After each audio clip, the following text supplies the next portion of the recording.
Hello, and welcome to the very first episode of the Playden Podcast. Jack Squarepeg here, and I'm just letting you know that Denmotherplays and I call this show Playpen Podcast in this very first episode of us getting together.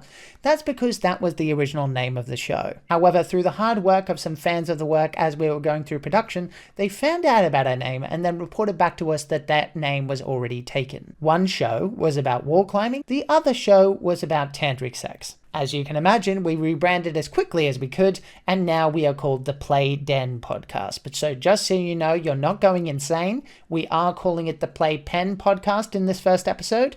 That quickly changes after this episode. But just so you know, we are not the Tantric Sex Podcast. We could never be that entertaining. However, we hope you enjoy anyway.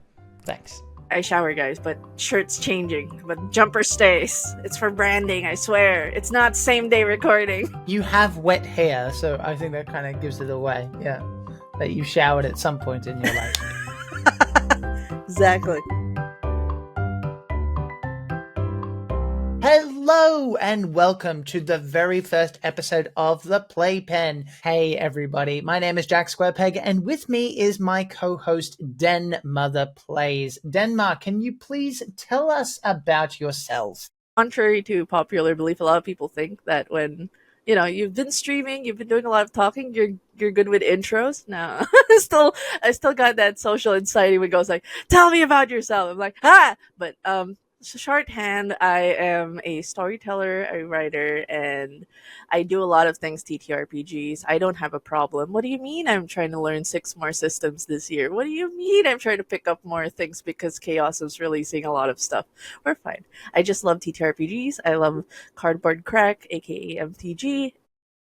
Yeah, those like the things that define me. Also, I have cat overlords, and I support the Yellow King. That's my old one. True.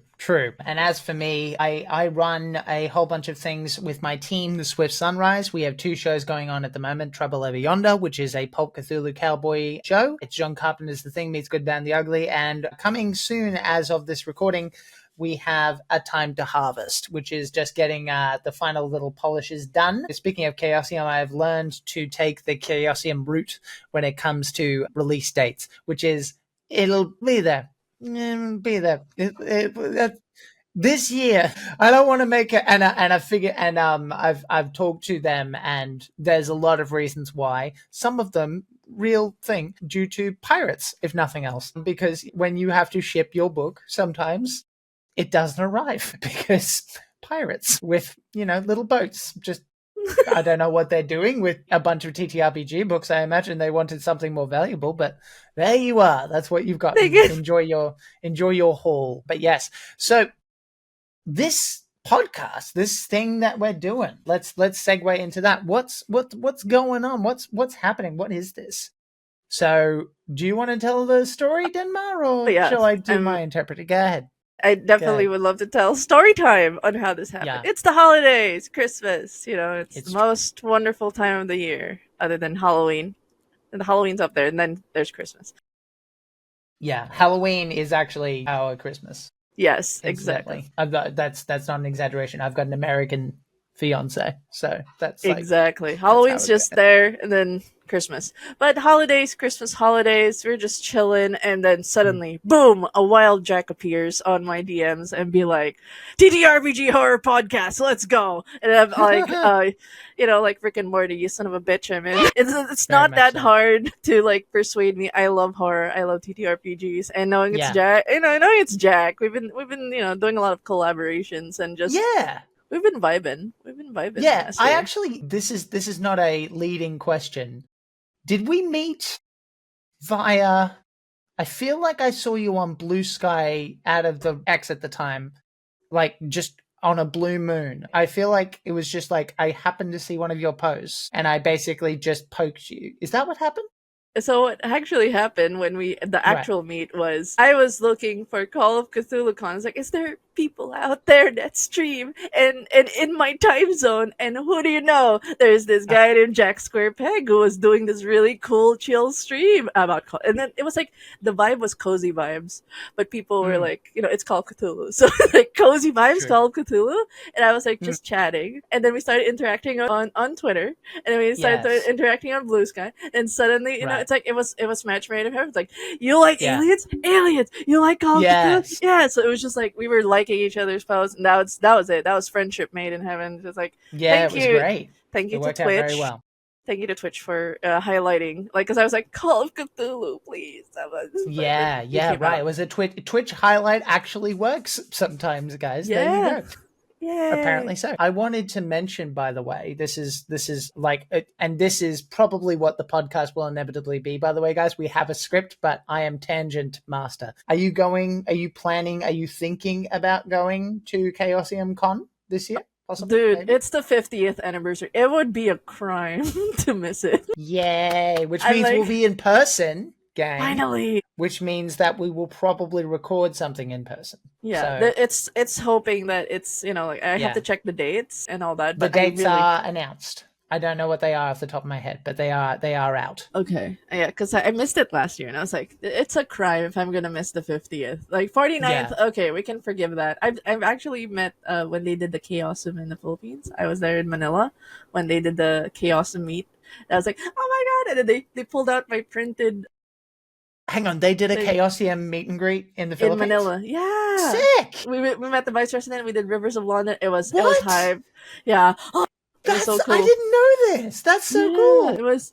I was so overwhelmed because they were like, we need more people to write about Philippine content. Look at this one. Pulled up my module and I just died because I was like, that's mine. Here, what is your module, by the way? Because that will go in the show notes. What's it called? Manumbalik. It's a term to return because it may have some people returning from the dead kind of inspirations. Right. So Manumbalik. So it's a Manumbalik. It's a Filipino. It's more Bisaya, Davao based on my home city. So it's really cool. This leads us in very neatly into why I wanted to give this podcast a go. Yeah. Because I'm not sure if you can tell, but I'm a male-presenting Australian cis white man. And I'm not sure if you know this, Denma, this is going to blow your mind, but there's a lot of people like me on the internet talking about tabletop RPGs. A lot of people who look just like me in conventions and such. Now, I know it's a revelation, but with that, I still have things that I want to talk about, and sometimes you just have a thought and you just got to monetize it. But I thought to myself, I've got to have an actual reason for doing this, because I think for me, if it was just like another white dude does a podcast, it is not necessary. But with getting to know you, I found, you can agree or disagree, that it was very easy to chat with you, and what we discovered together, I think, is that collectively between us, we have the same passions, but vastly different perspectives on those. Exactly. For a whole bunch of reasons. Some of them are physically obvious, some of them are culturally. So that opportunity was right there for the taking. And so the mission statement, if you like, about the podcast is, I simply wrote it like this. I started this project with the idea of learning from people who had the same passions, but vastly different life experiences. Yeah. It's our goal here at the Playpen to spotlight new ideas in the horror and tabletop RPG space and give you new things to play. So the other thing I sort of want to mention is that the reason that we did our marketing in a certain way is because I don't want to be pigeonholed. It will not always be about tabletop RPGs. It will not always be about horror. But when in doubt, those are the things that sort of brought us together, and that is what we are going to be talking about the most. The goal is to essentially be talking about those things, and sometimes the things that inspire those stories. So we may be talking about movies. We may be talking about the playlists that get us amped up to run a really good game of Alien. We will be talking to indie creators, people who don't have a spotlight, or probably both, have a lack of confidence when it comes to marketing. We want to be able to create a space where you've got this, hopefully, a treasure trove of information where you can go, I have never heard of this before, but it sounds neat and I want to try it. That's our goal. Would you agree with that? Would you want to add anything to that? Yeah, I definitely like when we were like, I guess, spitballing or like just going, when I was trying to get, okay, vibe check, because generally like I've done a couple of podcasts before and you kind of get the vibe of like what it is that we're trying to do. Oh, it's mostly horror. So it's nice that you wanted to expound. And like one of the things that I really appreciate is like I wanted to get to know more about what you know in like my cultural space, because like a lot of, especially in my space, let's say there's the Filipino culture, but like in the south side or like Mindanaoan culture is we're always told that we're the untold stories. So it's like knowing that somebody has interest in our perspective and seeing like it's more than just the homogenous, like, you know, generalized Filipino, but hey, I want to know different kinds of Filipino cultures, different kinds of like how this played into you loving horror or wanting to tell untold horror stories in your side of the pond, or like how you got to Call of Cthulhu. Just that general interest got me to like, hey, we have this space where we can talk about new, exciting things. And I get to learn a lot of new stuff, just being able to learn stuff and being to share my side of things. And just the fact that we're allowing ourselves varying perspectives, I think is super neat for a podcast. Because like you've mentioned, you know, like it's another white dude with a podcast kind of thing, and we're going for something different in a sense that we're trying to learn new neat things, like, hey, this is new, hey, this is cool, hey, and then like openly admitting we don't know everything in our side of the pond. We're very, like, for me, I'm learning a lot about the Australian culture in a sense. Like when I got here, it's like, oh, there's a lot of things, nuances that's different from, you know, our side of the pond. There's a lot of conservatism in my end. Here it's a lot more free. No, that's not how we do things here. So there's a lot of learning, there's a lot of back and forths that we can that's learn. That's another great segue, so thank you for that. If you don't mind, could we run with that, and could you sort of give an idea of like your journey, because it sounds like coming to Australia was relatively recent. Which is interesting. So if you could tell us about that, and if you can, the whole journey from where you started to where you are now, including in the TTRPG space, I think we'd all want to hear that. Yeah. So the initial reason why I went to Australia is just to further my education. There's a lot of things, like vastly different things. Like Australia has a lot of opportunities. It's like the land of opportunity. I wanted to do more things with psychology. That's why I went here. There's limited education in terms of like the way I wanted to go, like more community centric. The thing I did geek therapy, aka TTRPGs, using it as a communication skill for clinical stuff. So I was like, we'll talk about that. That's because I have practical experience in this realm, but continue. Yeah, so that's how I got, but it's like, contrary to my face, I know I look like mixed. I've never been outside of my country. I've never gone anywhere else. I've just been, you know, I've been a goblin in the Philippines. Never left. I'm just, you know, I'm in my little cave. I'm in a little south side. Can't pull me up. So it was shocking. First off, the culture here is like, you do what you want. It's like you pursue your passions kind of thing. Because a lot of, like, back in my home country, it's like a lot of, you have to do things for the general collective. Like you have to think about your family, you have to think about your stuff. Here it's like, pursue your passions. Like the fact that you mentioned like you're a pro GM, I was like, that's, you can do that. It's like I don't have to go think about like having to get a normal job and then do hobby as a side. Like you're pursuing your passions kind of thing. And absolutely, there's a lot of conservatism that I had to get out of in terms of like the Philippine mindset of like that. When I got here, it's like it's okay to ask questions. There's no such thing as dumb questions. There's conservatism, as in, for lack of a better word, patriarchal. Oh yeah, it's very patriarchal in the Philippines. Okay. We're heavily predominantly Catholic, so it's like say no more. Yeah. So there's a lot of things where I got exposed to certain things where it's like, oh, it's common culture to like immediately when you're seeing an elder person, you pay your respects. Here it's like, no, they're just Henry, they're just Jane. It's cool. We're vibing kind of thing. So it's like a lot of exposure in that sense. And in the TTRPG setting, it's like there's not much games in Davao, but even back in 2015, like we had to get books from the US to play games like Pathfinder back in the day. And 5e only blew up like 2017, 2018 in the Philippines, like especially Davao side. Our like we had people who had to dedicate running every week just to get people to try D&D back in the early days of 5e. So I was there in that when here it was just much more accessible. I guess the keyword is it's TTRPGs are more accessible here. Like you can go to a game store and be like, "Hey, we run games Monday, Tuesday, Wednesday, Thursday, Friday, Saturday, Sunday." Actually, it's all week. You can just hop on in. Like in my country, it's like you have to be quiet in the cafe and they could kick you out if you're too noisy. Like we didn't have a space to run our games.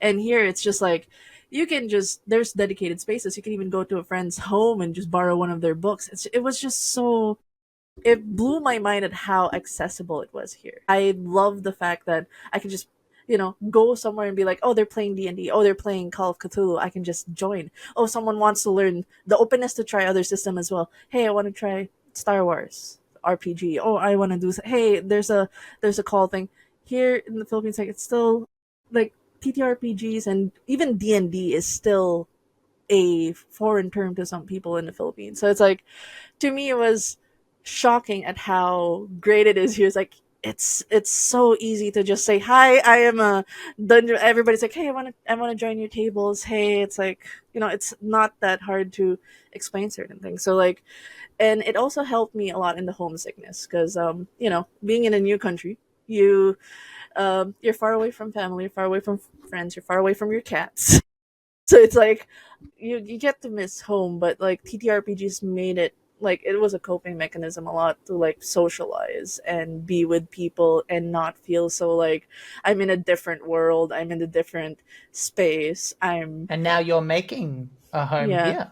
Yeah, exactly. Which so is like really cool. I have a regular group every Mondays, yay! And then I still play online with some friends because homesick. But it's just that kind of. I think it's like it's just nice that there's accessibility a lot in Australia and just like, and it was just easy to get into games. It's like I want to play a game, say no more. Join this game. Hey, you want to run a game? Say no more, kind of thing. It was just that comfortable. So I'm thankful TTRPGs even throughout the rough patches of like moving around from Sydney to Queensland and all and Philippines and all that.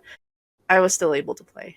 It just helped me get through like especially a new chapter and stuff. And in a way, it also helped me with communication as well. It's like getting to know the banter, some language things. Like I know I'm good with English. Like it sounds like I'm good at English, but no. There's some instances where somebody speaks in full Australian accent, and I'm just like, look, that's not a comparable thing. That's not the same. Like you could be good at English and still be confused by Australian accents. Yeah. The only thing worse is Scottish.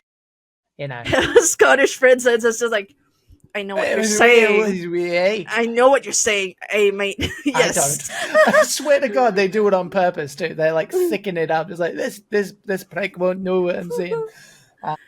Yeah, 100%. Cool. So yeah, enough about me. I actually, since we're talking about TTRPGs, I actually want to know how we got started, both of us. Like, I know how I discovered you. I know how TTRPG I did it to cope, but like, I want to know our origin stories for how we started on TTRPGs.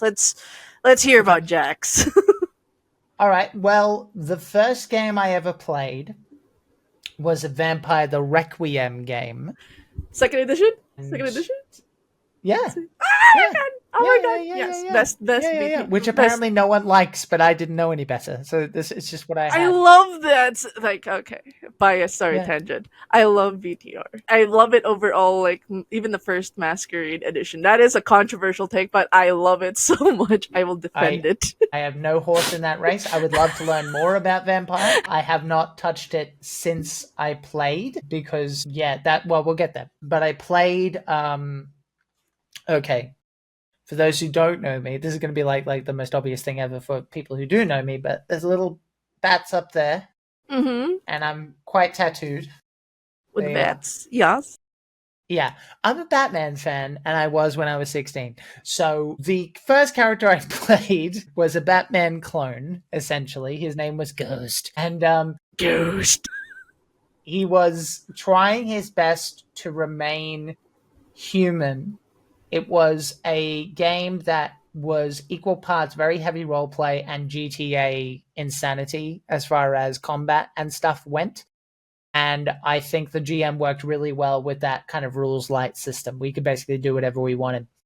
The highlights of that game, I remember, were I had my first real experience with how immersive tabletop RPGs can be when Ghost, whose real name I seem to remember was Albert or something like that. He basically looked like Adam Jensen, essentially, but like younger.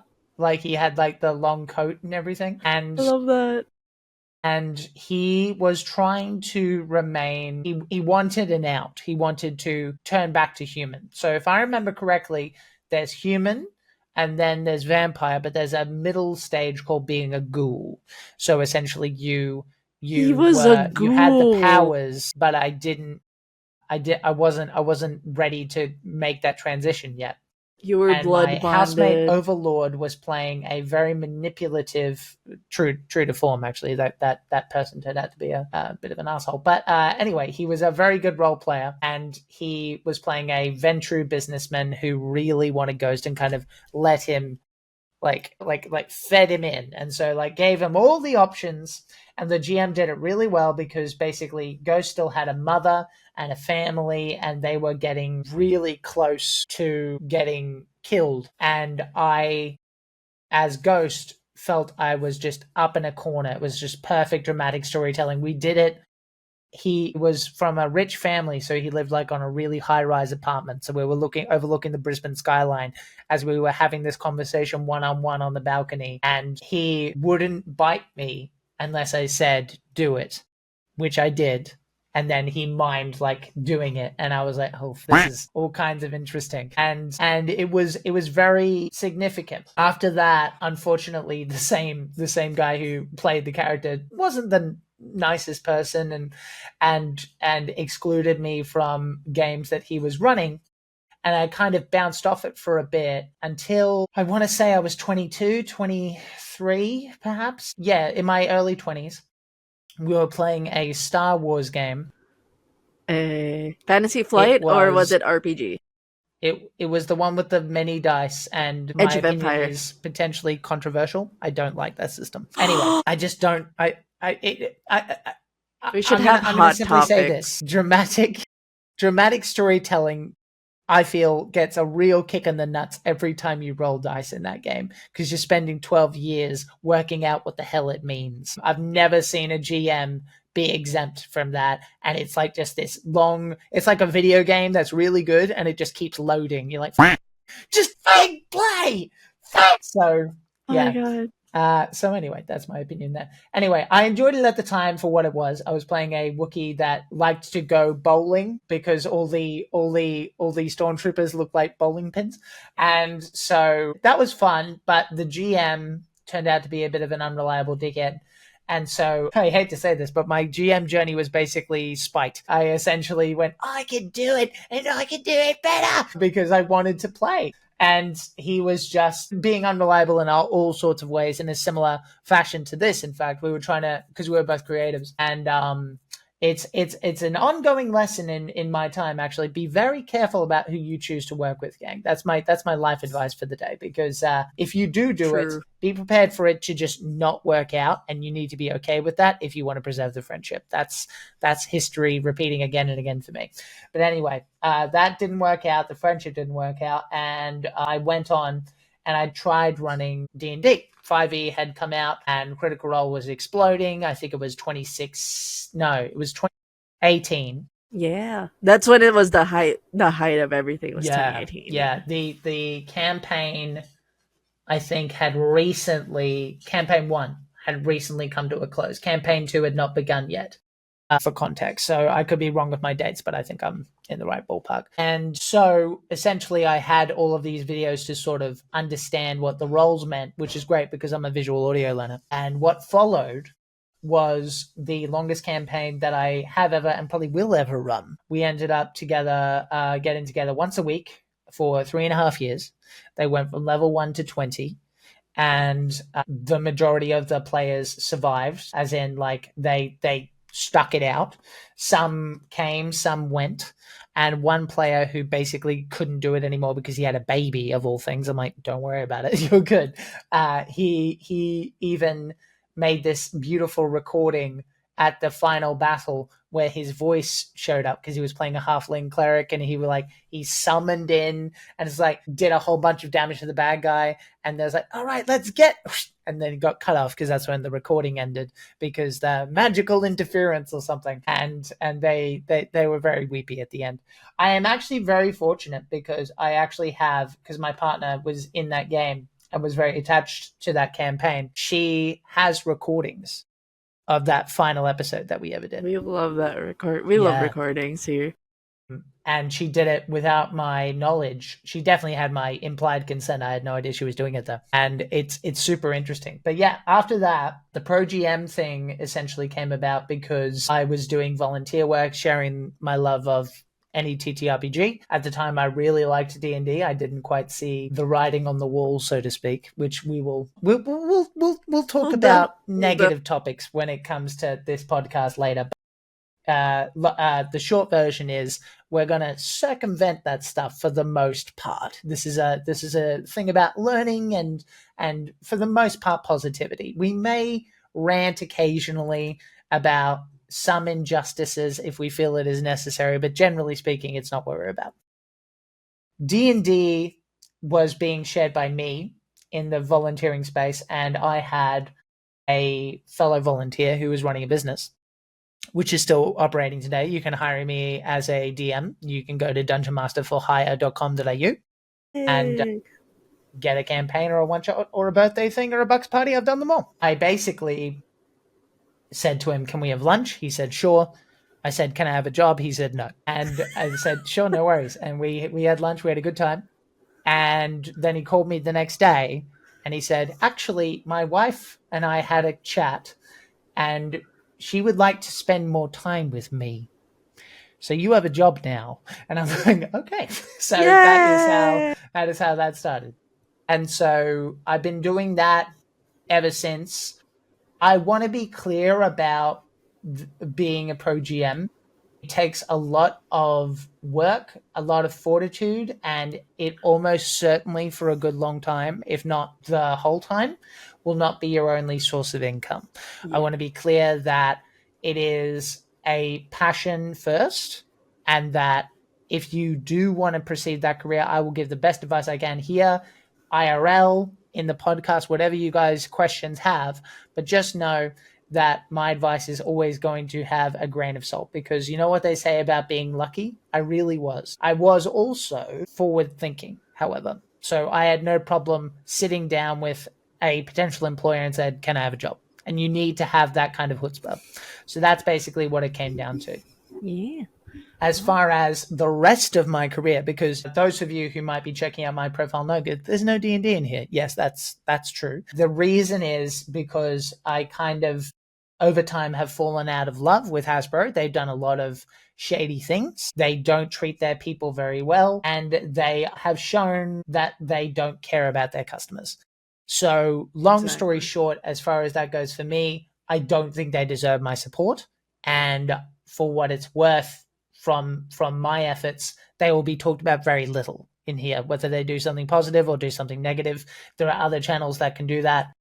You don't need it from us. The obsession with Call of Cthulhu, basically, actually, I'm trying to remember, what was the first adventure I ever did? I think it was at a convention. Ooh, oh my god, convention. You started a convention. That's amazing. I think so. I'm trying to remember what the first adventure. I'm going to have to come back to you about that because I genuinely don't remember. Maybe I started keeping. I could have. I was a very pro GM at that point, so I probably did. No, I don't think I did. There's probably. I don't think I played. I started with Alone, against the flames, which is awesome, by the way, guys. It's a really, really good solo one, right? adventure. Yeah, it's a solo adventure. If you haven't played it, then we need to organize that for like a bonus episode for the stream, because that would be fun. It's actually one of my two plays. It's just I never got to play it. It's just like it's been there. You can do it in like 90 minutes, man. And then Alone Against the Static was also released. I really wanted to get the Alone ones. I have all the copies. Just like it's waiting for me to play. We'll make it happen. We'll make it happen. And so I remember the first adventure I ever ran, though, if I remember correctly, was Paper Chase with my best friend Karen, who was the Tiefling Paladin in that first campaign. She's been with me ever since. She's a cast member on Trouble Over Yonder. And my partner, Izzy. There is a picture of them doing it. Boop, there it is. And it was a great time. I've been having a really great time with horror, but we're not talking about horror yet. We're talking about our journeys, I suppose. Yes. So, Dan, take it away. Yeah. What's your TTRPG story, if you like? Before I talk about my journey, can I just say I just love the fact that I'm just learning a lot about you as we were just talking, because like we don't actually have a lot of time to like. That's true. Sit down and do the my origin story, and the fact that we're in volunteer spaces, it just made me feel like, oh my god, we were like, if we lived in the same suburb, we could have been doing the same thing. Probably, yeah. Yeah.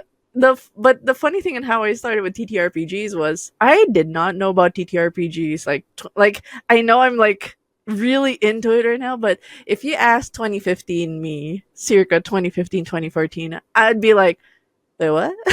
Because I was deep into writing. I was a fanfic writer. I was more into, writing about AUs, like DC AUs. I was doing all along the Watchtower with some friends. We were doing legacies where we would create different heroes with different mantles because of the Zeta Protocol, because Barry Allen timeline again.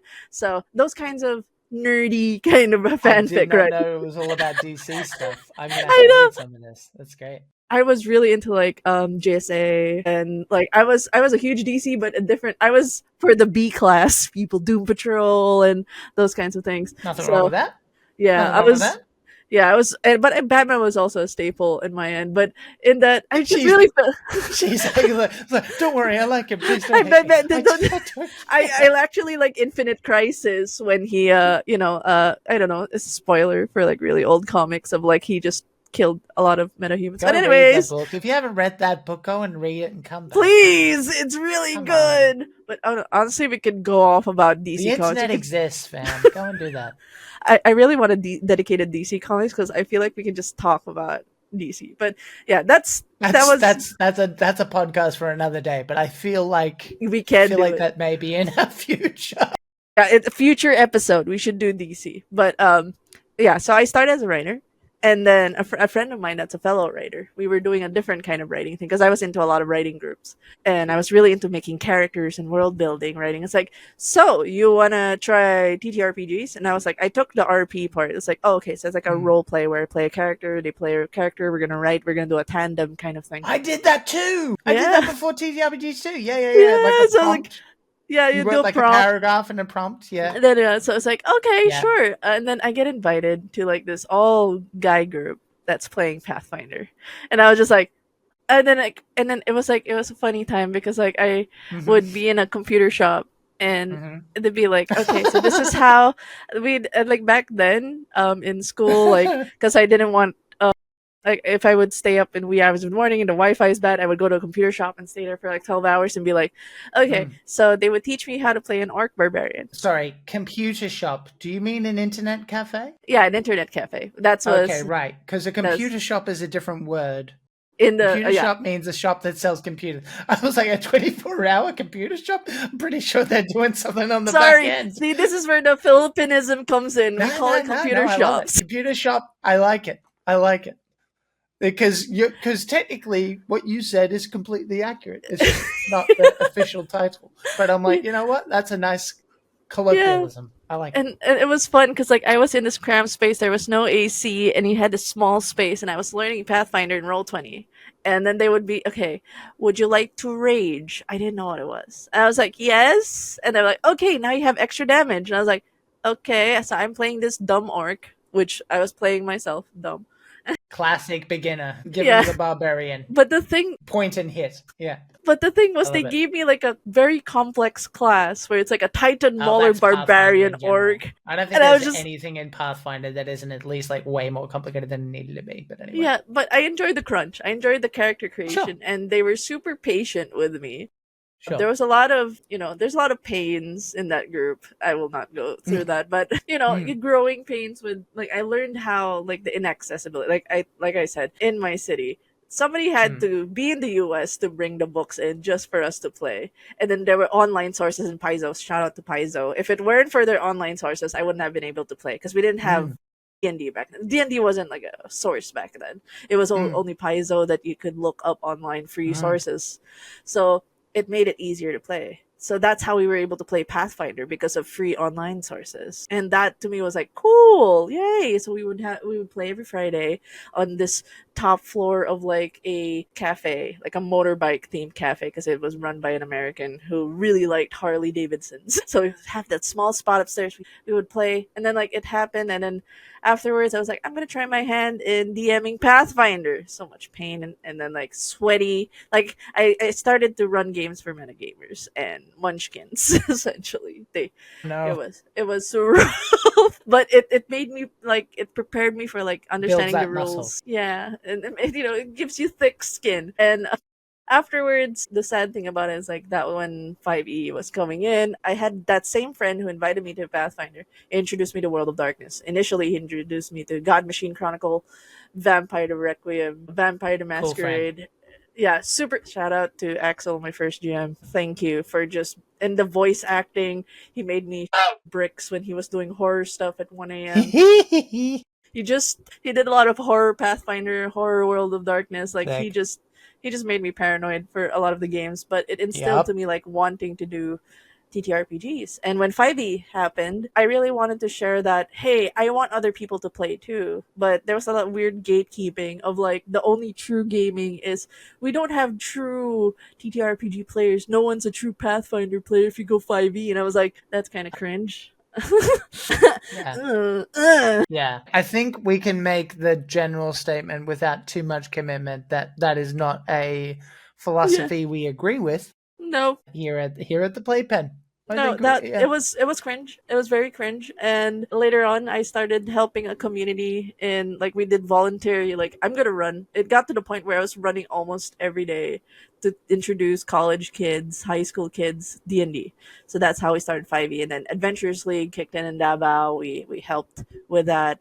My friend Jasper, may he rest in peace. He passed away, COVID time. But during that time, he was the pillar of the community, and that's how we started getting all the 5e games, and it was awesome. We even had an event in a school. It was recognized for a conservative place and city to recognize Dungeons and Dragons and have it run in their school. It was like we had big plans. I'm guessing you didn't show them the second edition covers. No.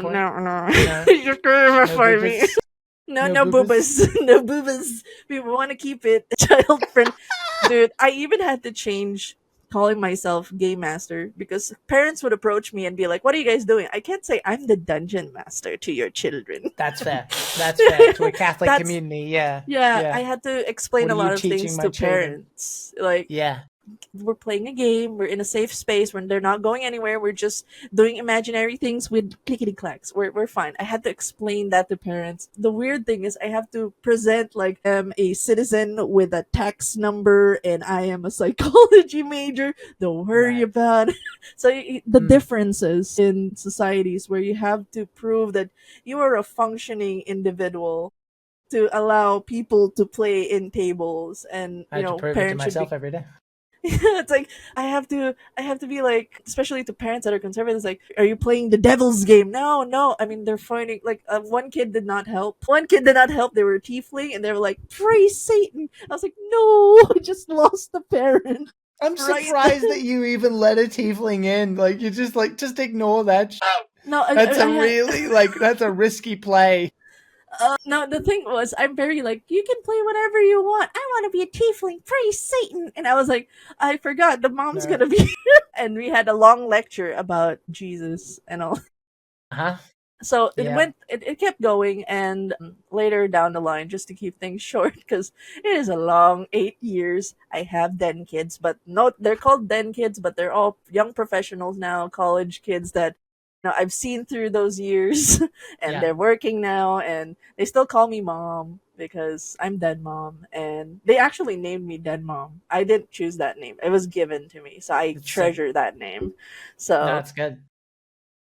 bestowed upon me by the community kids. So It fits you um very well. and I just tried to like, one of the things that I kind of like feel a burden of is like, I'm called a community builder, and I'm just like, I just want to drag people to try games, and that's always been my moniker ever since I've been doing streaming. It's like, I just want to get people to try out this game. Just try this. Just try Vampire the Masquerade. Just try Call of Cthulhu. Just try this little system, and all that. That's always my shtick. Just like, just try it once. Like, don't knock it till you try it. And I'm thankful for a lot of like TTRPG communities, especially in Manila, because Manila is more developed. They have other groups like Kabilang Dungeon, in translation, the other dungeon, because there's that dungeon with the dragons. So if you can go to the other dungeon to learn other systems, that's what we call Sick. ourselves. The other dungeon, Kabilang Dungeon. Yeah, it's been good. I've been having those friends, like, just especially during the loss of my friend. Like, it was a blow. It actually made Yeah. me not want to touch 5e, and especially with the OGL stuff. In the sense, like, my years starting TTRPGs, like, it came from running Pathfinder to just helping a community, and helping them write their first modules. Like, a couple of my den kids had their first starter adventures, and just being part of that process. And I think I just love the community aspect that TTRPGs provide. I think that's one of the biggest things that helped me with socializing and stuff. And it was just a great way to just bond. And like, when you're having a stressful day, it's a good way to just turn off the stress and just enjoy something, in a sense. Like, leave everything at the door, leave Hmm. everything out there, and then on the table, you're just enjoying and having fun. And yeah, so that's been my TTRPG journey, and it's been good. And then I came across your content and be like, same person, same vibes. I will stay here and be in this little corner in your side and stuff like that. Yeah, yeah, and I wanted to spotlight the community making thing. That is what I kind of first noticed about you. Your Discord is always going, and that is a very cool thing to look at and try and emulate. I've definitely noticed since seeing that and the way you do that, trying to get my community involved in similar ways. So this segues us well enough. We talked about TTRPGs, we talked about who we are as people. Predominantly, we run horror. We Yes. assume that if you've made it this far, that you knew that and that you're fine with that. Yeah, and I think we can segue to the why. Go Why ahead. that genre? And one of the things that I just want to like state on that genre, it's when you present a challenge, or like, that the thing about Call of Cthulhu, or like grimdark systems, let's say, let's go for Warhammer 40K or Dark Heresy. Played it, pretty fun. And like, or Symbaroum, if we're gonna go for Dark Souls levels of like dark, those kinds of modern gothic dark stories of like, dealing with cosmic horrors or dealing with monsters, and like the sanity pulls. One of the things that I realize is that these stories are a great way to show human resilience and hope. Like, it's like, how do you keep going when everything's just like, everything's just bad? You're about to be taken by, a monster with tentacles, or something you can't understand just came out of a portal and is like, effing with your brain and stuff.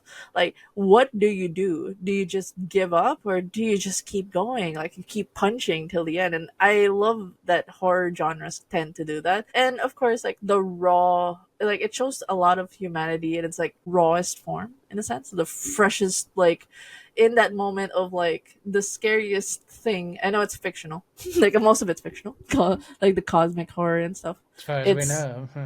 yeah. Like, even like if you play like it came from the sea, or like a slasher RPG, there was one, and there's even like zombie RPG. So like, a lot of it's exposing the human element and how we react as humans. And I love that it makes us like, no matter what the emotions is, it could be like anger or like immediate self-preservation. It's just like, it's a nice exploration to the human experience. and that's why I like horror. That's why I I go think you for took the words out systems. of my mouth as far as horror goes. I'm trying to think of anything else unique to add to that. Same brain. I We're think, telepathic. yeah, look, honestly, it's very interesting that you say that, because a lot of the work that I do is Call of Cthulhu, which is done by an author who was profoundly nihilistic and did not have a lot of hope in his life. And to be honest, when you learn about him, good old Howard, a good old H.P. Lovecraft, you can't exactly blame him. He didn't have a great life, Yeah. and he didn't die particularly well either. Yeah. However, one of his great friends was Robert E. Howard, and I think there's a reason I always preferred, as far as the stories went, Robert E. Howard, who's the author of the Conan universe, still wrote a ton of horror elements into his stories. And what I think I always preferred about those stories is that Conan saw the thing, was aptly intimidated, spat out blood, and charged. And to me, that speaks more about humanity than Lovecraft's more we're doomed, there's nothing we can do. So I would agree with that, and that's sort of my way of sort of relating to that almost. Yeah. Other than that, as far as horror goes, it's also a situation, I suppose, where I feel like you, as a person, I didn't even get into the other I've done in my life. I'm a performer. I've been a performer for many, many years. I grew up as an actor. I've done all sorts of shit. The stories, I think, that stick with us the most, or at least relatively consistently, if you look back at them, you look at like certain movies, what they relate back to is a primal fear. Primal meaning shelter, food, water, loneliness. And what horror gaming does is that if you do it right, you manage to thread that needle and tap into that primal fear, which creates a feedback loop, because the players that are prepared to deal with that kind of mature storytelling, and I can include myself among them, find themselves intrigued to know what happens next, because it taps into our human brains, and we want to survive. We want to do we want to get past whatever obstacle is in front of us. Exactly. And looking at it as this thing that seems almost insurmountable is probably, I would argue, more relatable. We all want to be heroic, and that's fun. But Yeah. going, Exactly. this thing is probably gonna crush you if you just run up to it with a spade. You need to think. You need to actually do something to deal with this problem. Exactly. And yeah, that's my long-winded sort of answer to that. So, what system are you most passionate about, and why? Definitely, out of all the systems I've played, I think World of Darkness is the one that gravitated to me the most. Really? Just that cluster of it. Like, I've just had so many campaigns where I had a lot of good stories about it. Like, from my first experience playing it, like God Machine, that God Machine that controls everything. Everything is a simulation, the conspiracy brain that kicks in, everything real kind of thing tests you as a human being of like, is every like, if everything's not real, do you keep going? That kind of nihilism is fun. And like, the Men in Black technocracy kind of thing. Mage the Ascension, when I played it on a Philippine setting, like putting it in a backdrop of one of the most controversial and very heated, I put it in a year where somebody got elected president, and that backdrop of like, war on drugs and all that, while putting the Mage the Ascension storyline. The thing about World of Darkness is it uses world elements, like real world elements, and you can use it to put in like the horrors of the supernatural. So I also did that with pre-colonial Philippines of the VTM, Vampire the Masquerade Dark Ages, talking about the story of the horror story that the Philippines actually experienced for 300 years. We went through 300 years of colonization. And Mm. I was exploring the first decade of us being colonized, and like I said, every arc would be every 100 years. So it could, and my characters is vamp, and then my kids, my den kids, who are now like older, more mature, to handle the concepts, and they're learning Philippine history because of it. So it's like I just like systems that are able to use, like, I know a lot of people don't like, oh, I don't want to explore real world elements, I just want it to be the fictional thing, but there's a beauty in fictionalized realism. Like, you get to learn about Absolutely. the world, and Yeah. you get to learn about, like, this is a cool respin of like history, or at least this is how you kind of get an understanding through the fictionalized lens of World of Darkness of, oh, there could have been more to this. The reason why there's like this plight and, like, beyond just the monster versus human. It's all like a metaphor, and it's like a lot of people call World of Darkness high concept, but it's pretty fun. It's pretty fun to use like real world elements to paint a lot of the Vampire, I stories. think, suffers one from its major success and two from its own fans. Yeah. A lot of fans are just snootier versions of the gatekeeping D&D fans that we sort of talked about before. And I genuinely think it has gotten better.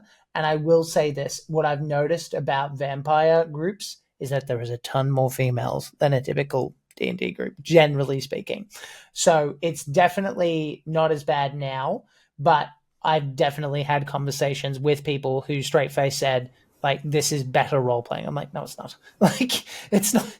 There's no better. Like, there's just your preferences. Preferences, exactly. And that's a good thing about world, like hearing other experiences as well. Like, some people enjoy the systems of like grimdark to explore, like example in Warhammer Fantasy, like learning how you deal with inevitability of the corruption. Like, you are playing in the past, you know what's going to happen in the future, and there's no way you can do, so what do you do with that inevitability with the Warhammer Fantasy? So that, and like knowing that the winds, your magic is dependent on the winds if they're in a good mood or not. So it's nice when there's mechanics that involve that. And also, I just like a lot of stories that allow for a more personal touch. So like with Wraith, when I played Wraith the Oblivion last year with Toby, shout out to Toby, I made a request for it to be like more personal to my story, which is like, I want to create a character that is a Filipino Chinese. And like I want the setting, because Wraith the Oblivion is basically about ghosts. They die, and how do they deal with death? So it's like I want that kind of exploration into the culture of like Filipino schools. If you've been in the Philippines, there's a lot of stories of like schools being haunted. It used to be a burial ground. Like, there's always a history of like there's always something wrong with a school, or like in the nuances of like ghosts. Like, we're very superstitious people, so it's like being able to play that in a TTRPG setting and using like my knowledge of like, oh, this is how my lived experience was, and making it to a TTRPG. So I love games that allow for the modern element and a more personal touch. That's why World of Darkness is an umbrella. I've enjoyed so much of my experience with it. And Call of Cthulhu is a close second, because I'm able to use like my Davao setting to do a lot of like exploration as well for the horror elements and the untold horror story. Because like, yeah, it's fun writing about the cults we have back in the Philippines. Like, hey, yeah, we can write Mm-hmm. about that.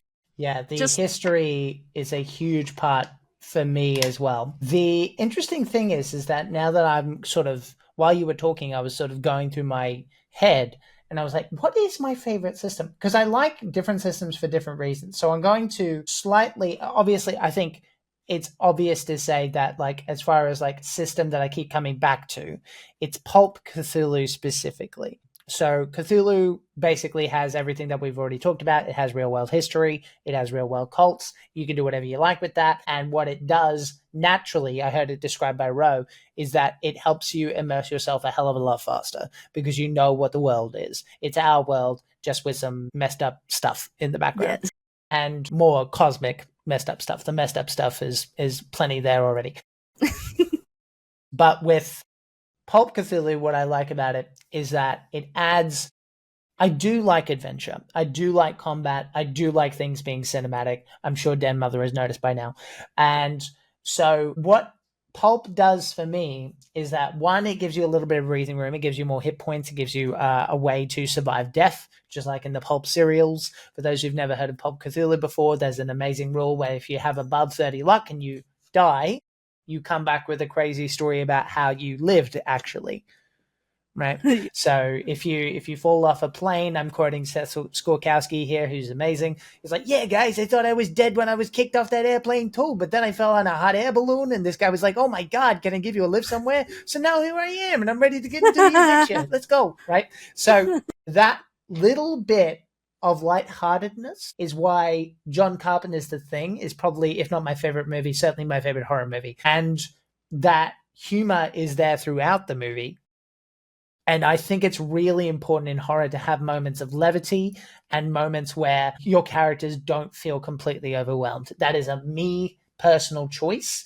I don't like nihilism, generally speaking. For the same reason, I really like the Conan, which is now discontinued, unfortunately. I'm not sure if you can find it anymore. The Conan 2D20 system by Modiphius. So Conan does really well with the 2D20 system. I feel it works really well. Any of the 2D20 systems really are a hoot. I really love them because some GMs don't like this. I personally love it. They have a meta currency system where the GM has a currency that they must show at all times, and they have to spend to buy bad guys. Yeah. So there's always a limit. So when players mess up, the GM can just say, I'll take 2 doom for that, thank you. And they hoard it up for the finale of that session. And meanwhile, the players have their own currency, which in Conan is called momentum. It's called different in different games. And so they spend it. And what happens is even the characters that are dog at combat go, that's okay. I'm going to build momentum. That's my job. So that way, the barbarian with the greatsword can rush the enemy, and they will have +4 damage because they're going to use the momentum I got them, and they're going to spend a momentum for a dice each because you can roll up to 5d20. So like they basically are guaranteeing a good solid hit because of the momentum spends. You also get what's called fortune points, which allows you to affect the story in a way that the GM and the player agrees. You'll notice about this is that it's somewhat world-breaking, but I don't have a problem with that as long as the player knows what the lines are, so to speak. It requires open communication with the GM. I personally have never seen better teamwork than in that game. Like bar none, ever. Everyone's like working together because they know what they can do and it's all there. That having it on paper is a minor superpower in a way. I'm not saying that you can't do it other ways, but that the fact that like, okay, I can do this or I can do this or I can do this, and it's not overwhelming. It's like a page long. Yeah. Then they're off to the races if they're the right kind of players. Yeah, and that's Actum Cthulhu has a similar 2d20 system. The which? Actum Cthulhu. Yeah, Actum. I don't know. Well, Actum Cthulhu is a Modiphius system too. The system was familiar when you were mentioning it, and I was like, oh my God, I remembered playing like a character that's similar to the Atlantis bomber guy. I would love to run some Actum Cthulhu because it is probably my favorite system and it's my favorite subject matter. Now, I love BRP, but just that little, like, the meta currency really tickles me for some reason. So, yeah, we'll see. So that's a conversation for another day. Sign me up if you're running Actum.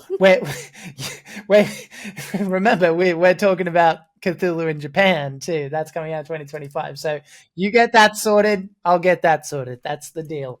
Awesome.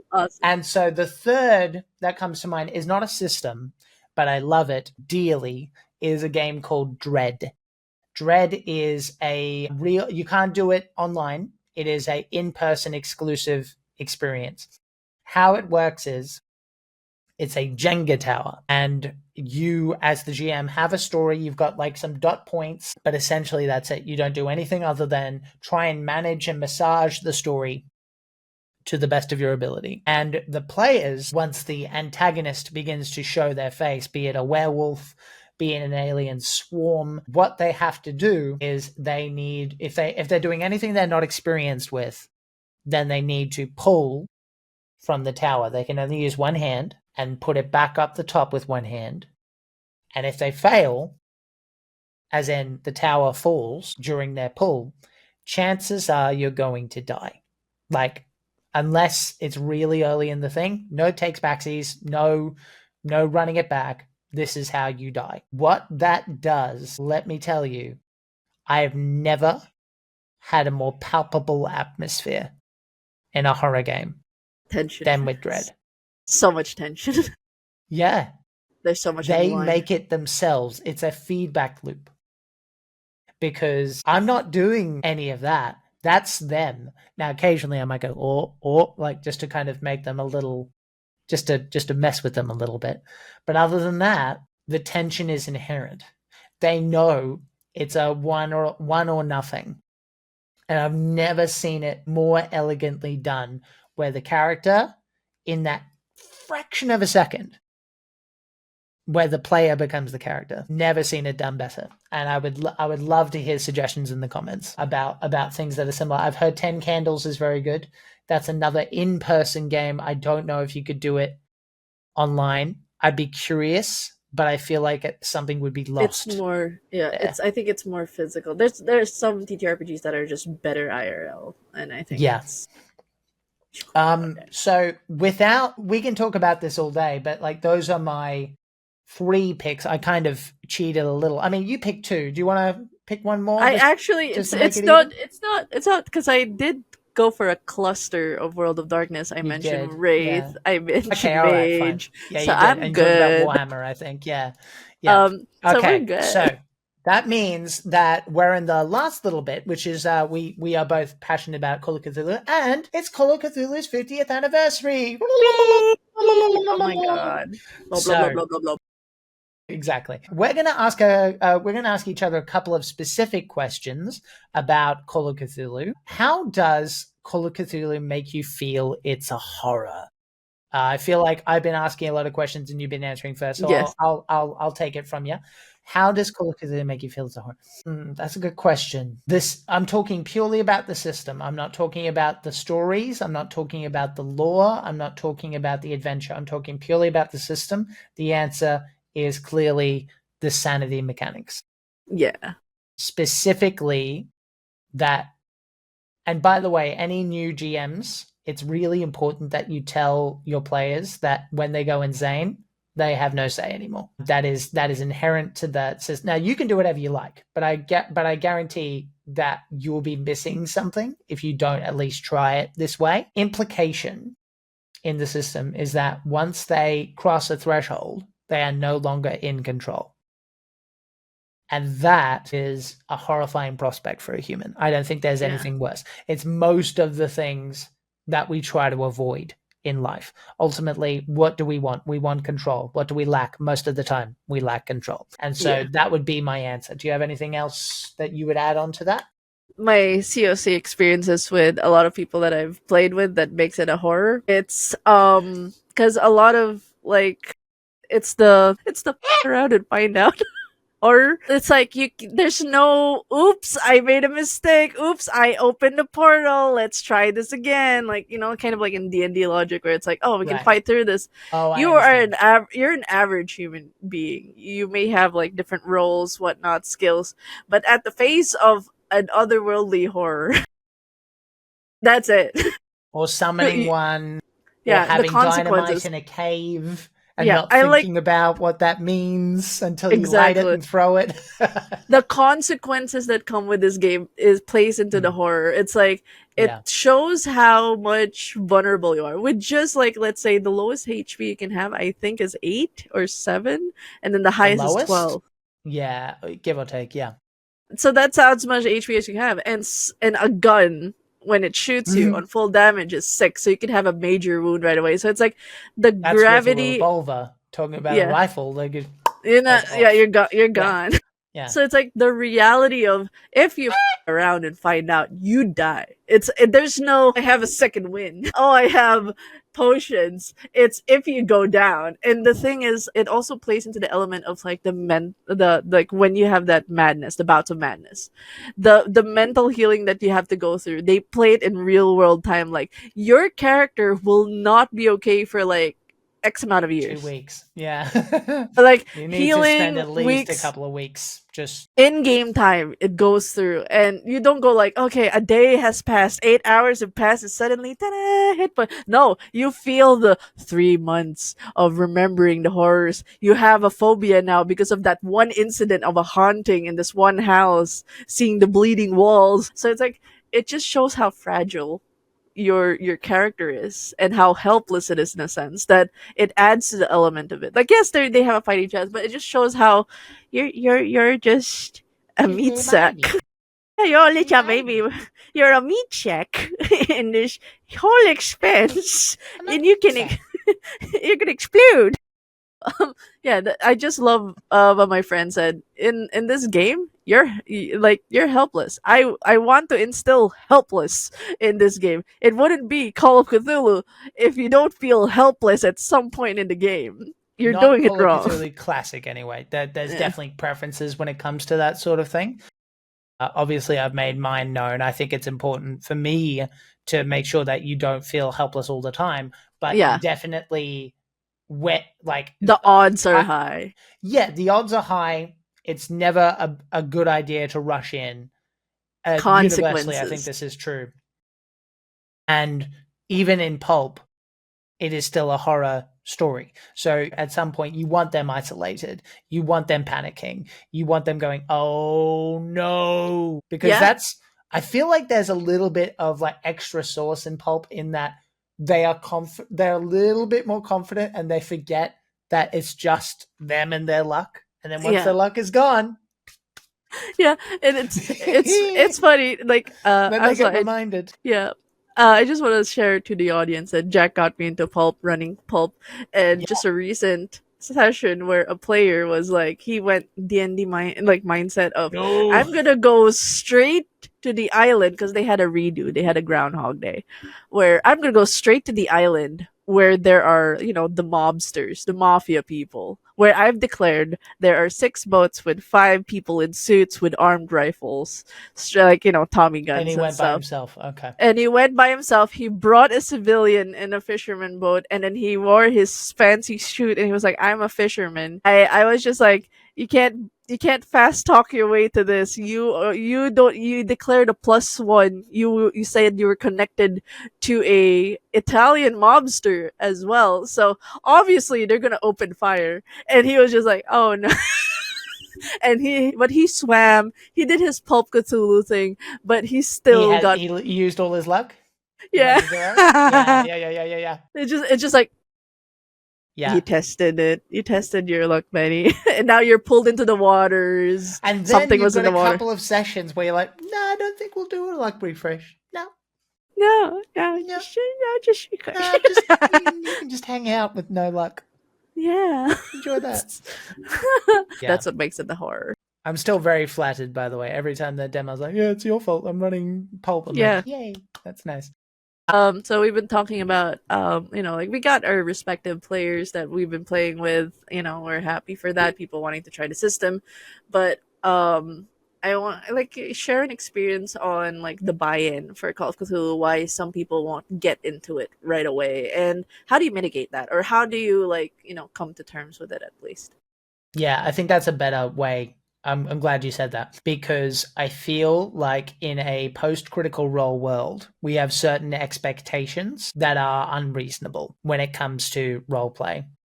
Now, I'll be clear, if you look at any of my stuff, I am extra as hell. I do voices, I get into character, I'm about immersion. But number 1, that's my experience. Number 2, I'm here to provide a service. I'm a professional. I want to give the best job I can. This is not the players, most of the time, it's not their job. It's not their career. It's where they go to relax. And if they prefer to relax by just hanging out with friends and it's about the socialness of it, then that is not a problem, as long as they don't make it a problem. If they start to whinge because they're not chatting with them about pizza when they're having a moment with me, then that might be a problem. So it depends on what you mean by getting into the play. I think, honestly, and this is a general life lesson for what it's worth, meet people where they are at is my general advice. I think it's better to give them the best experience as GM that you can and allow them to do that in whatever way that they are comfortable with. With the addendum, don't be afraid to prompt them, because you might be surprised. I do prompt everyone relatively often, but I don't hold on to that if they aren't interested. I will often ask, how does your character say what you've just told me? Because that's a common form of shorthand. They will say, I want to ask the nurse about the body. And I will go, okay, how do you phrase that? Because that's how I run the game. But if they're not interested, I'm not going to force that. What I will do is I will try and encourage that through mechanics. So a lot of the time I will say, okay, but if you tell me what you say, I will give you a bonus die.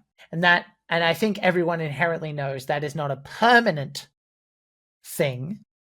But if that's what it takes to get them to take a leap and verbalize, then I will do that. And I find that works a lot better. But in general, you wouldn't be, because you're smart and intelligent. But I think our audience might be surprised as GMs how many people that, if you're anything like me and you have anxiety every time you run the game, how many people are having fun even though they look like this. Oh my god.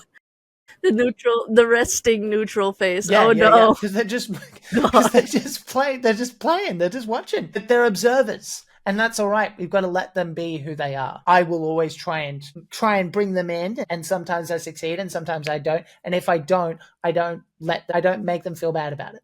That's my long-winded answer to that question. Yeah, and I think an added to this is like into the play, but this is like before play. Let's say it could be somebody who's they played 5e, and then you're pitching Call of Cthulhu, and then they're like, it's horror, I'm too scared, or like it's a different dice system.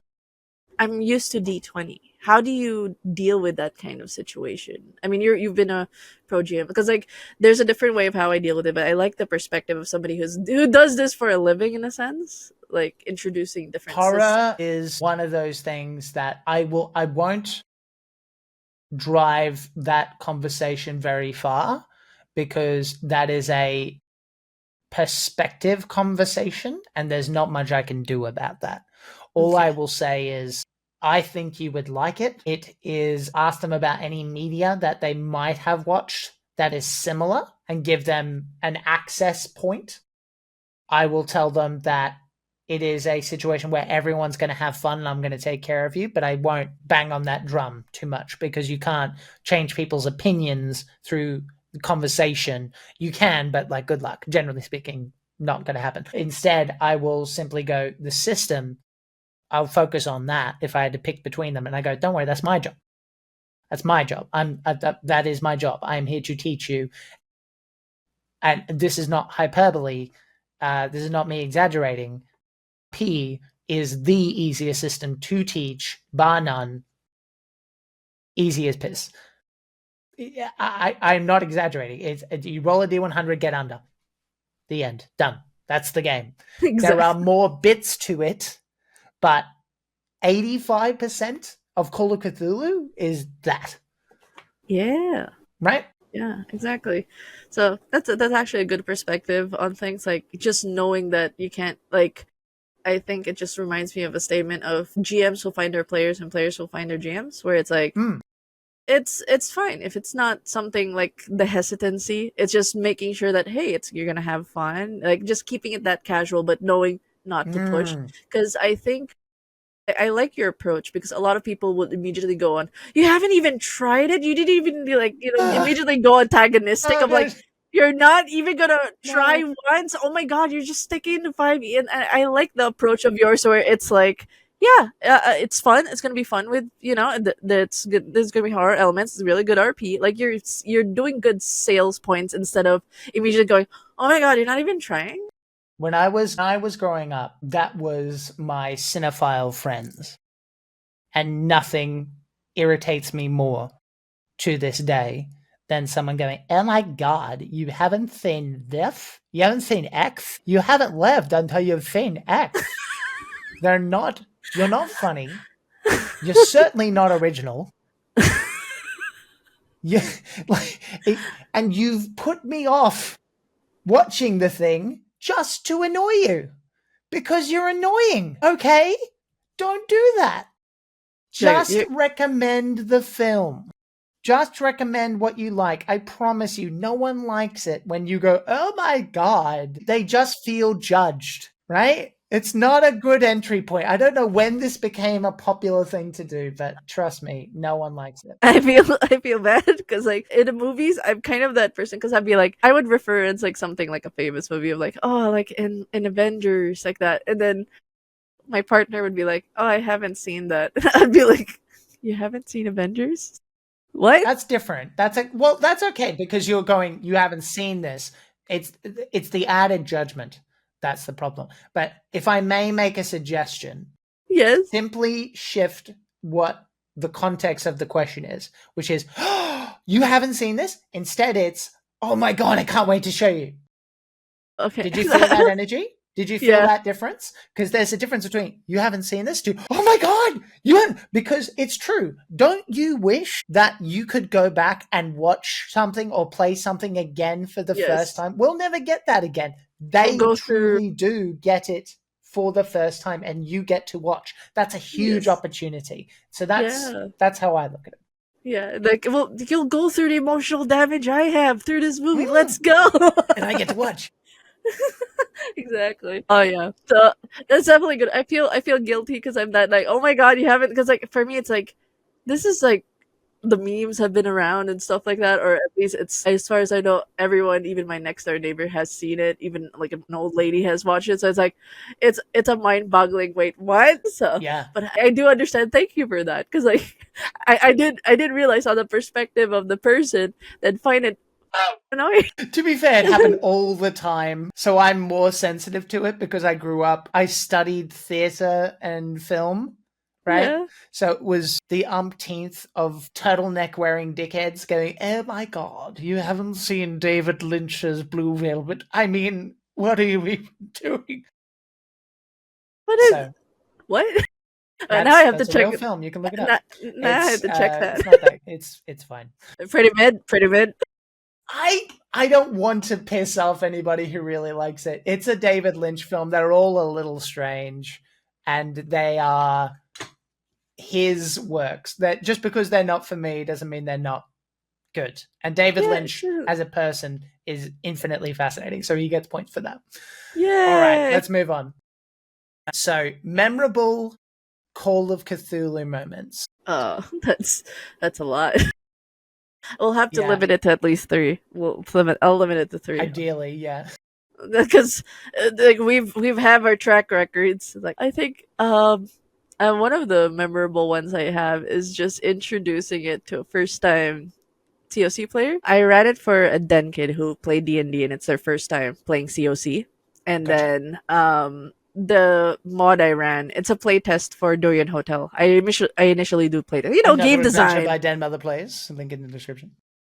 And so one of the things is that one of the names is like, the name of the character was Tiborcio, which is like, it's a very Tito name. It's a very uncle name in the Philippines. And he did like this 80s action stuff. He made it pulp.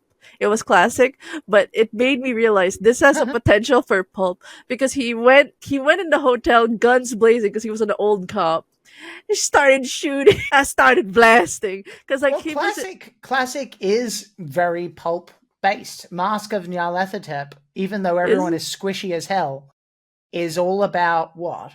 Going to different countries and shooting, dealing, that too, eventually, and dealing with the threat to the mythos.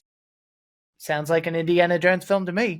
Yeah, then like, if as somebody who's like seen the old Filipino action movies, I need recommendations. That sounds like a good episode. It's pure Filipino, and it's like, no, it's good.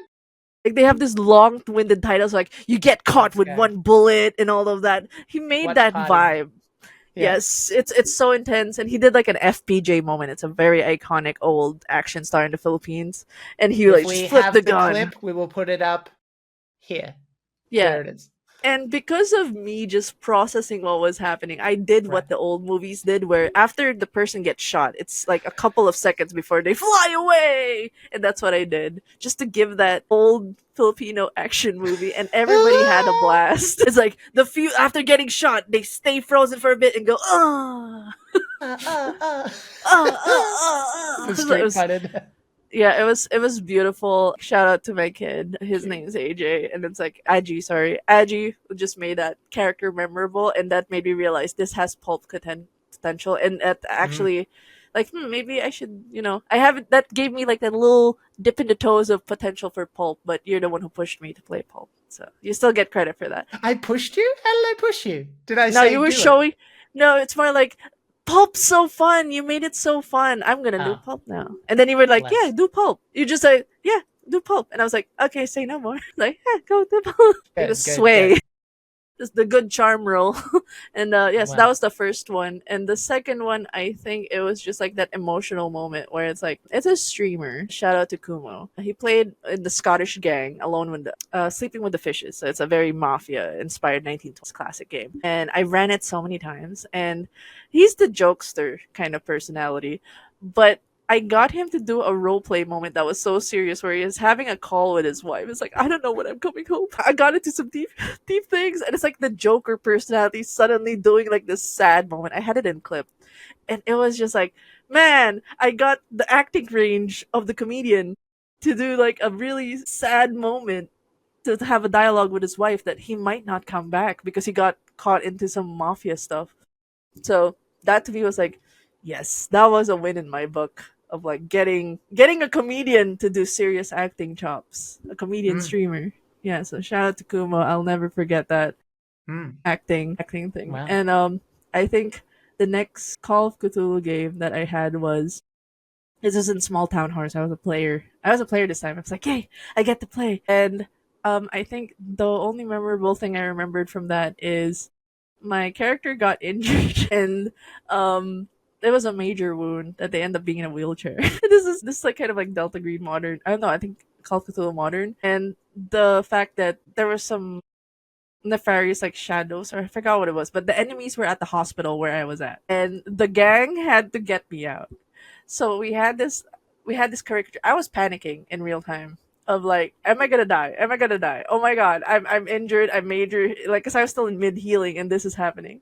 So it became like the movie. I forgot the name of the movie, the one with the triangle, the cult. I think there was a movie where it was a hospital scene and the cult was surrounding the hospital. There was a cool horror movie that came out recently. I think it was can't the remember, but I think I triangle. know what you mean. Yeah, Yeah, it we'll was like find it's a it. If we cult can with a remember, we'll triangle. put it in the notes. Tick, Yeah, triangle, and then it was called the the triangle. thing. Okay, Yeah, there was like a triangle symbol, but there was a that was a triangle in symbol. it. Okay. Yeah, it was so tense for me because I think I'm gonna die, and somebody just grabbed my wheelchair and just wheeled me out, and we have a caricature of that moment where my character was screaming because I was screaming as a player like, "Get me out! I'm injured! I don't know what else to do!" I was a mess. I was like in real time panicking. Like I felt the horror of like, I don't think I'm gonna make it out, man. I don't think I'm gonna make it out. And then like they were just like, "We're gonna get you out, man. We're gonna get you out. Like we're surrounded by cultists. We're gonna be fine." So I think that's the horror element of like, yeah, you thought you were safe, but you're not. You're not safe.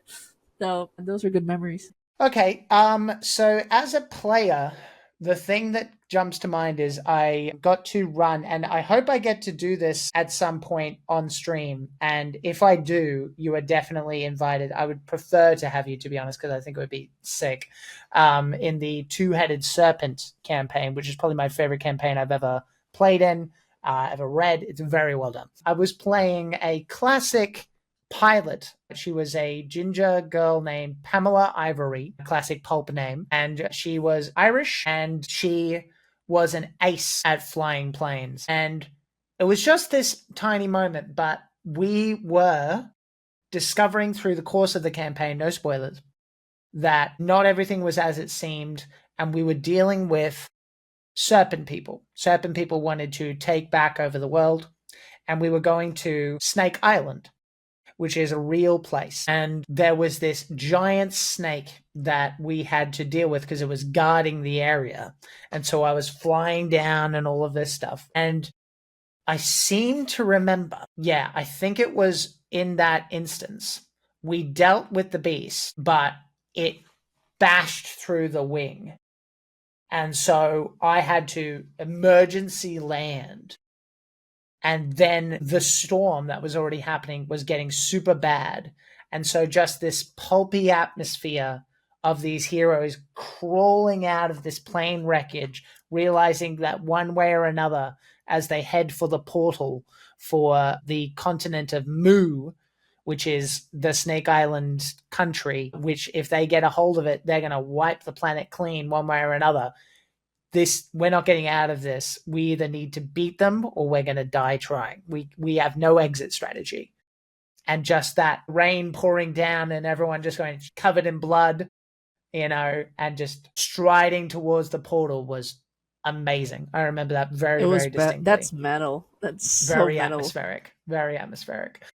The GMing, there were two that come to mind. Both of them are clips. One of them is just a funny moment where Scarlett, bless her, I think it was their first time playing. We were playing Dockside Dogs by Paul Fricker. Actually, both are from Dockside Dog. Now that I think about it, it was a clippy kind of episode. They were driving in, and it was a reference to Reservoir Dogs. So the whole thing is a Reservoir Dogs homage. And so if you don't know that movie, the movie is about robbers and a robbery gone wrong, and one of them being an undercover cop, and the undercover cop is shot and all that stuff. And so after the robbery has gone wrong, I described at the beginning, this is like 5 minutes into the game, the car screaming in, and I said, for fun, make a drive roll. And I must have been on crack because I made the worst decision because they said, oh, I failed. And I could have just said anything after a fail. Fail doesn't mean anything necessarily. I said, okay, so you didn't fumble. Scarlett, why don't you push that roll? Now, for those who've never played Call of Cthulhu, pushing is a situation where you're gambling. If you push and say you're trying to open a door, you can start by trying to kick open the door. Failure means it doesn't work. Pushing means you use your shoulder. The door opens, but the door splinters and you take damage. And that's the failure if you fail again. Now, depending on the nastiness of the GM. Now, in this case, I said, why don't you push? It was my instruction. And they did.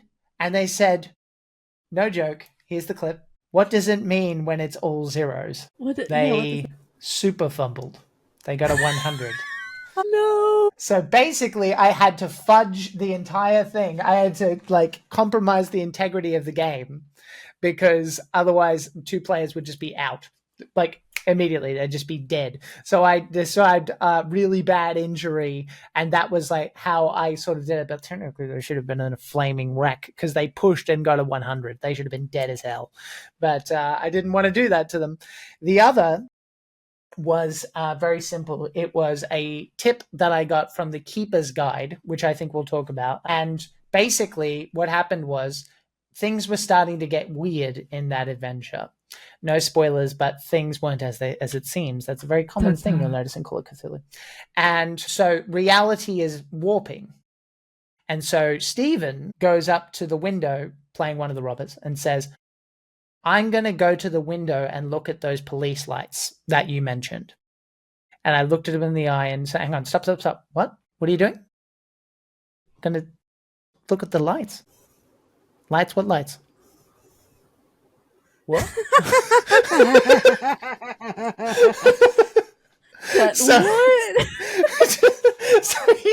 I think in the clip he's like, am I having a stroke? What's happening? So yeah, I nailed that part and I was very proud.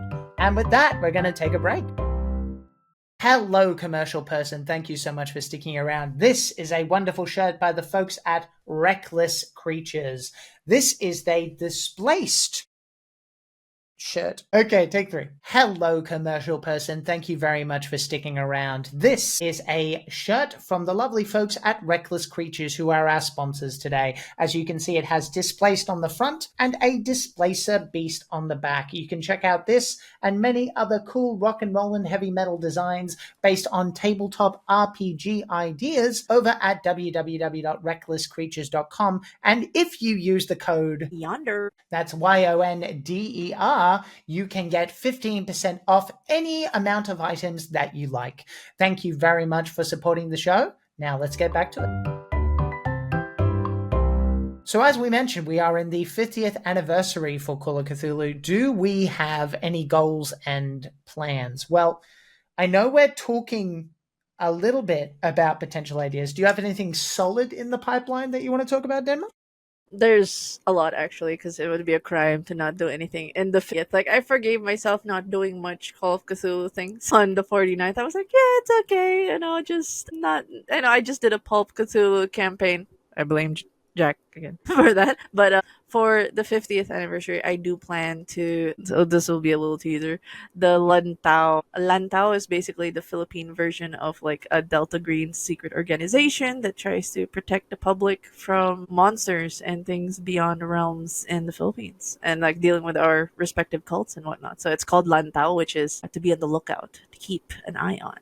Is this a module that you're working on, or is this This will be it's more or less like a resource if you want to Sick. incorporate Lantau into your game. So a few people that bought the module for Manumbalik was like, we want more lore for Lantau. You only gave a little crumbling. There's like 2 pages about Lantau. Tell us more about it. And I was like, okay, I guess I have to go for full-fledged what the organization's about. So I'll have to release that this year. And a module related to the Yellow King. It is a crime that I haven't done anything. I declare myself a Yellow King fanatic, and I've been shy to run anything Yellow King related because I'm like, there's a King in Yellow RPG, but I'm like, that one looks intriguing. There is also stuff that we have been tentatively talking about. Yeah. For me, the idea of running another campaign seems dubious. I'm running 2 at the moment. Time to Harvest will be coming out very soon. There will be continued one-shots. I think I'm going to leave it up in the air. One thing I'd really like to try and do is do Children of Fear eventually. Yay! Which I think Denmum would be an amazing fit for a bunch of reasons, but also up to and including it does feature Asian culture in a big bad way, and that's very interesting to me. So we'll probably be talking about that. That would almost certainly be a live experience, just because I can't edit anymore. I don't want another project where I have to edit things. I'm sorry. Yeah, editor. Like, I've been editor's on for a podcast. I will feel your pain. Like, I feel your pain already on like secondhand. But one of the plans as well that I've declared over at Jack Squarepeg. If you haven't been in this Discord, what are you doing? They just recently announced. Chaosum has been announcing a lot of things. Yeah. But one of the things that actually I know that the Yellow King is basically saying, this is the sign that I will run a Yellow King related storyline this year. It is the Sutra of Pale Leaves, which is the king in yellow in 1980s Japan, and I'm excited for that. It's a sign. It's the yellow sign, and I'm definitely going to run that this year. That is a manifestation. I'm going to do that. Where it will be hosted, I'm not entirely sure. Chances are it will be available on one or either of our channels. Probably not both, but it will probably be available in the Playpen channel archives as well. Where basically what we're doing here, guys, is that this was a very successful draft episode. So if you have any feedback, if there's things that you'd like to see, if there's ways that you'd prefer things to be organized, all of that feedback is invaluable. So please let us know. Yeah. Other than that, it's not only the 50th anniversary of Call of Cthulhu, it's actually the 50th anniversary of... Now, technically speaking, I don't think it's the 50th anniversary of Cthulhu, it's the 50th Chaosium anniversary. Yeah. Because Call of Cthulhu came out in 1980, now that I think about it. So it's Chaosium's 50th anniversary, made by Greg Stafford and a whole bunch of other California stoners. God bless them. And so the general vibe, I think, for the year, I know I'm doing part 2 for Pendragon. What else? RuneQuest will Pendragon? probably be fun. You want to try Pendragon? You're welcome to come over whenever, baby. I've actually the one of the campaigns. This is probably this is a Playpen exclusive. Knights of the Thorn. It's a prequel to a storyline of knights in the Arthurian legend. Because one of the storylines I had was Is this an adventure again? You gotta be more specific. Is this a stream? it's a stream campaign where we're following a prequel story of Knights of the Thorn, the 43rd Battalion who more or less died under mysterious circumstances. So this is the story before their death. That's fun. During one of the wars. So we're gonna from their knighthood all the way up to them being sent off to their ill-fated deaths. It's a short series. You get to know the characters, get attached to them, and then find out why they're called Knights of the Thorn. Yeah, it's gonna be cool. Yay. Amazing. I definitely didn't mute my mic just to belch. So yeah, I can't really think of anything else on probably the most important thing. This is not a guarantee. But there are two big things that I would like to happen for Chaosium Con. One is that I am in talks with the Tuesday Review, which is a local radio show here in Melbourne. They are big fans of Chaosium's work, and they have been given the invitation, I am told, to come and bring their show to the con, which would mean, theoretically, I might be running a game for them live on the radio, which would be pretty cool. Hey, with like classic Foley, hopefully. So like we have like a glockenspiel, like ding ding ding ding ding. Like we're going on a horse. So with that, that's one of them. The second is that now Denmother, coincidentally, is the same year we are both getting married to different people, but so I for one don't know what the dates are going to be because I'm not doing an official wedding, and I think Den Mum sort of is. I'm planning to basically get eloped and then go to Japan and then go on a holiday. Sorry, I'm planning to get eloped, go on holiday, and then hopefully have a party in whatever order that sort of looks like, so we don't get wedding taxed as much. But for Den Mum, I'm not sure when the wedding dates are, but hopefully, number one, they will be there. Hopefully, number two, we will be there together. And hopefully number three, we'll make some special content, maybe with the blessing of Chaosium. They've been really cool recently. They're always cool. But very recently, they did provide us with a digital code for a Roll20 version of the game. And that's been super gratifying and wonderful. And we can't thank them enough. So whatever we can basically weasel out of Chaosium, we will probably be doing. So stay tuned for that. All of the information about our separate Discords and whatnot will be there. We might have to make a Discord for this. I have no idea. I am going to play this by ear, friends. We're going to start with the channel. We're going to put the episodes out, and then we're going to pay attention to you guys. So if you are there and the demand is there, then the rest will follow. We're not going to put the cart before the horse, but we promise there will be a place to communicate and share information and feedback. So we very much appreciate that.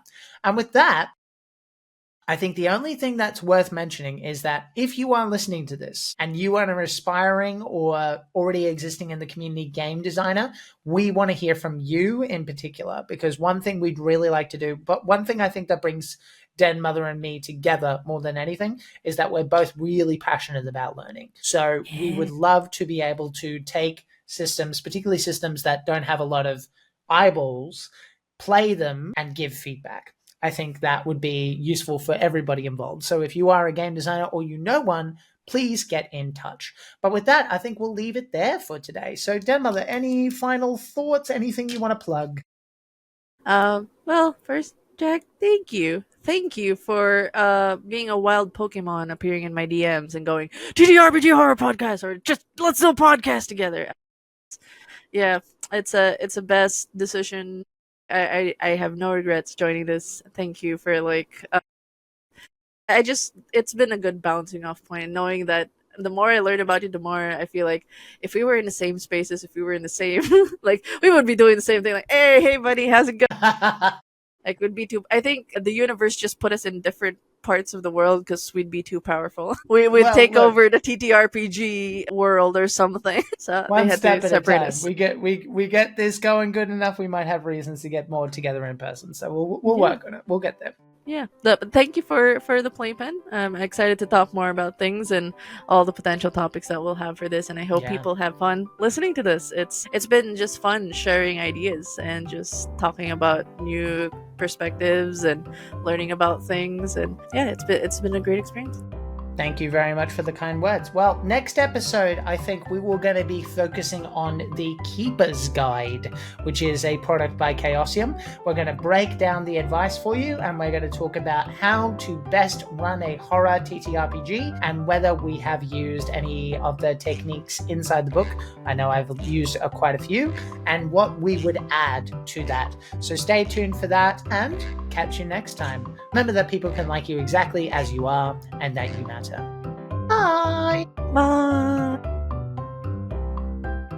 If you like the show and would like to show your support, Denma and Jack would be glad to have it. Check out the description for more details.